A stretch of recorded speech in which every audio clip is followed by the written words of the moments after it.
Hello. Today I'm going to be making a video on Aperture. I'm going to explain what I'm going to be doing and then I'm going to sit down. So, join me. So I will be describing apertures between f22 and f3.5. Then I will be explaining what ones I think are best for what conditions. Dark indoor, dark outdoor, medium indoor, medium outdoor, light outdoor, and light indoor. And then certain conditions when you would need to use really high apertures, ISOs, shutter speeds. I'll explain shutter speed and ISO in another video. So let's get started. Hello, as you can see I am inside right now. I'm going to explain 3 major times you would use different apertures inside. So we're going to start with an aperture of about 5.6. I generally use indoors. I'll use between a 4.5, 4, 5.6, or a 5. Somewhere in there, maybe if it's like really light inside, 6.3. Generally in film, if you have a really dark room, you're going to want to go for a very high ISO, which is 3.5 for my camera. I can actually get higher, like there are lenses with a 1.6 for my camera. I just do not own any of those. So with a 3.5, I can obviously get very good photos and videos. Right now I am only sitting at a 4. I can actually simulate as if I went higher. Here's a 3.5 now. Here's a 4, 4.5, 5, 5.6, and 6.3. 6.3, you can obviously tell this would be used in a very light room. Light indoors and outdoors is very different, as my room is very bright, if you can tell on a 3.5. But you would not be able to tell on this. Which it equals out. But outside is always light. Even at dark, it's still got so much light, naturally, that a camera cannot pick it up as less as a indoor camera or light.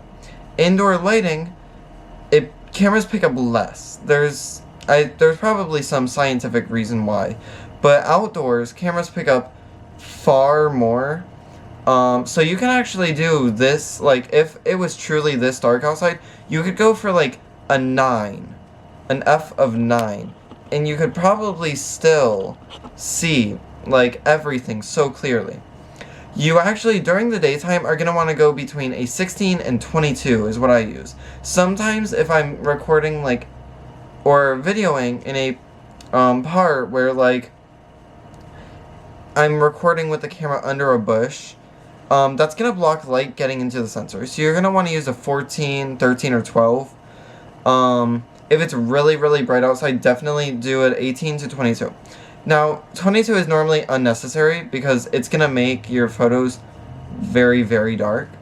Unless you're pointing your camera right at the sun.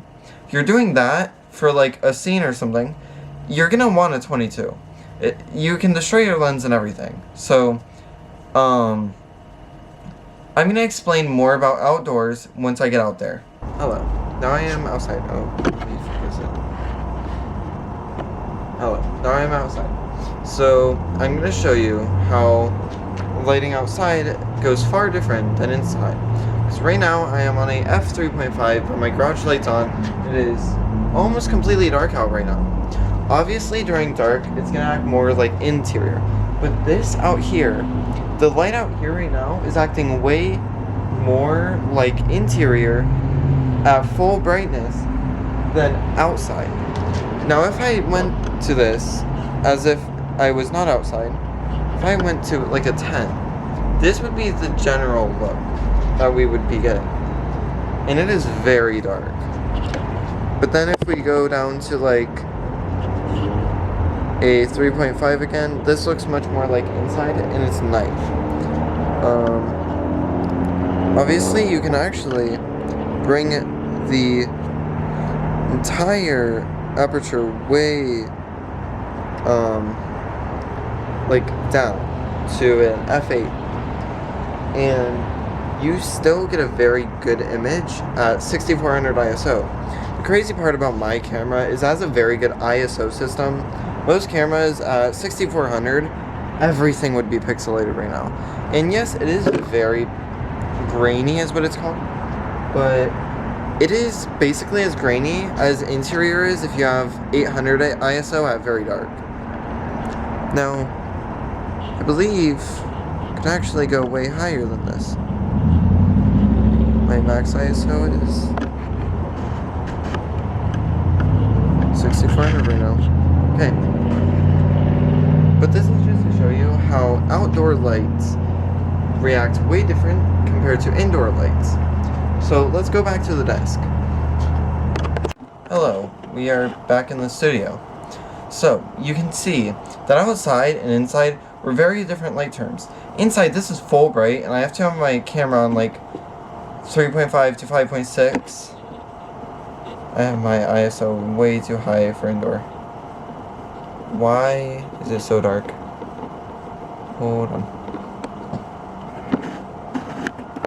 Whenever I transfer from outside to inside, it gets chaos. How did I end up turning my shutter speed on? Down, or up? There we go. Okay.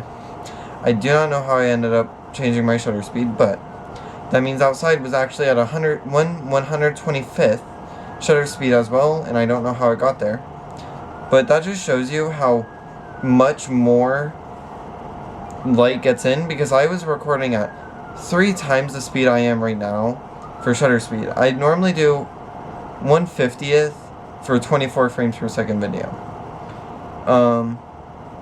So that means at far faster shutter speed, far lower aperture, and a much lower ISO, where I started off as about 100 out there, it was creating the same effect as in here. This is full brighting. Now if I were to turn my lights down in here, you would not see me with these same settings. I would have to turn my ISO so far up and it would just be a hassle. Normally, if they really need a dark scene, they'll actually do it in post-production, or they'll just try to avoid it altogether. So that's all I have for this video. Until we meet again, you'll see a shutter speed and an ISO video.